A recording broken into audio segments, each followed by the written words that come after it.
I got an email sent to me from my department chair who said a church reached out to this group that they knew of, and it's Christ the King Lutheran Church in town. Robert Morris apparently reached out to you guys and then gave me the go, and I said, please come in. That was one of those moments that you never forget. You know, I remember my mother talking about when the day she heard John F. Kennedy died and the day, you know, that Elvis died. And then when I was a kid, it was the Challenger catastrophe. And I'm thinking in my head, you know, when this all came down, it's like, this is their moment. And how are we going to move beyond this? And when the timing could not have been better. The dogs arrived right as 1,800 kids were assembled in a gymnasium and walked in this beautiful little row, and I was able to walk and lead these dogs into this gym, and there was a collective sigh from 1,800 kids and 190 staff members of just a relief, like and then there was an assembly. Everybody held hands and stood together, and we just said, you know, we're united, we're strong, we're going to get through this together. And these dogs were just a symbol of that, just this pure love.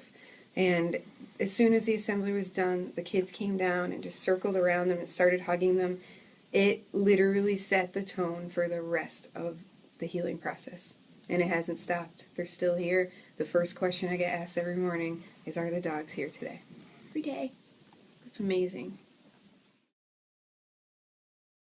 One of the most pronounced ones, the most memorable, was a student who is a junior, and she had 3 tragedies already in her life. Her mom went through brain surgery.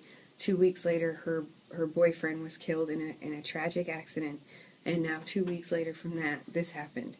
And I immediately went to this kid who is already hurting and is already going through so much, and have something this huge occur in her town.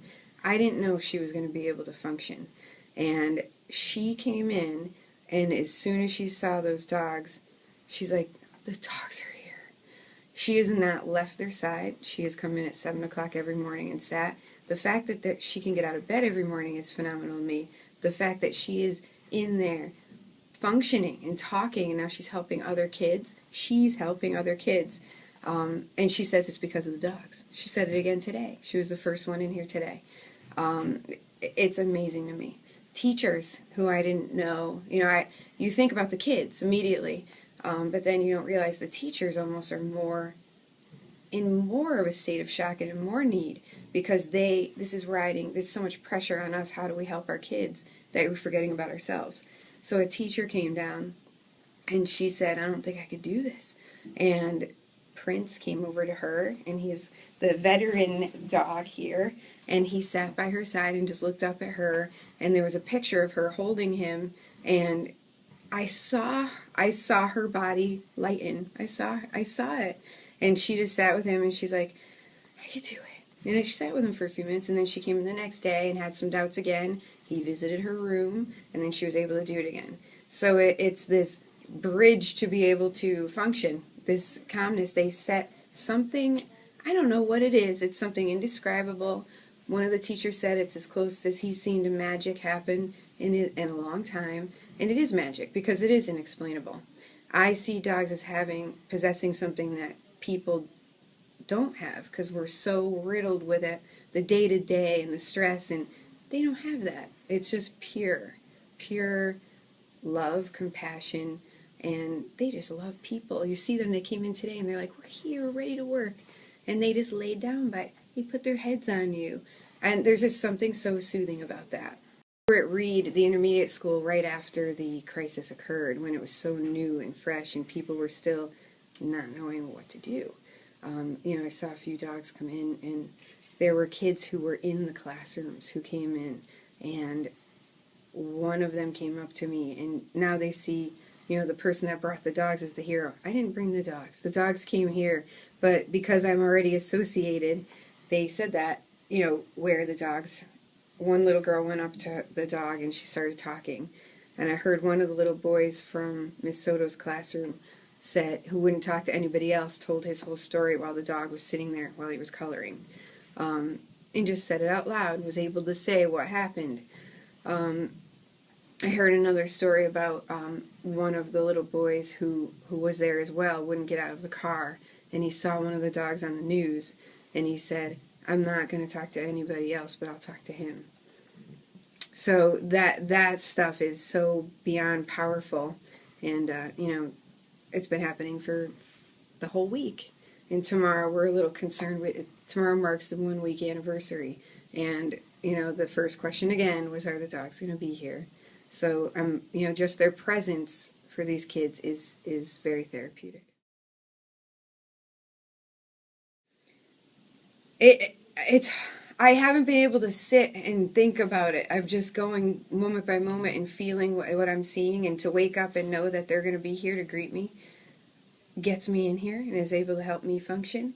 It has given me strength, because that's where I find my strength, is from dogs. And to be able to share that with kids who are in such a state of shock, in a state of not knowing where to go, just knowing that they're there, has been incredible. It gave me a purpose in all this. It gave me a reason to keep going.